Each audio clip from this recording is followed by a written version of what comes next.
قرية بوز الخربة قرية كردية تتبع إداريا لمحافظة اللاذقية منطقة الحفة ناحية كنسبة في جبل الكرد أو جبل الأكراد. تقع شمال غرب اللاذقية ب70 كيلومتر.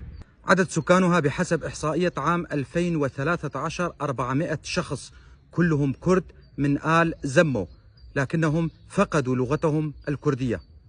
بوز الخربة مثلها كمثل بقية القرى الكردية في الجبل، وجبل الكرد أو جبل الأكراد كله عبارة عن قرى كردية تعرضت لقصف شديد من قبل قوات نظام الأسد، لذلك تهدمت معظم بيوت القرية وتهجر أهلها.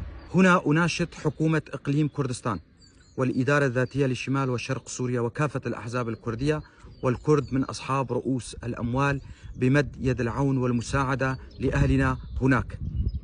يزرعون أشجار التفاح والزيتون والتين واللوز، ويزرعون القمح والشعير أيضا، طبعا قبل التهجير.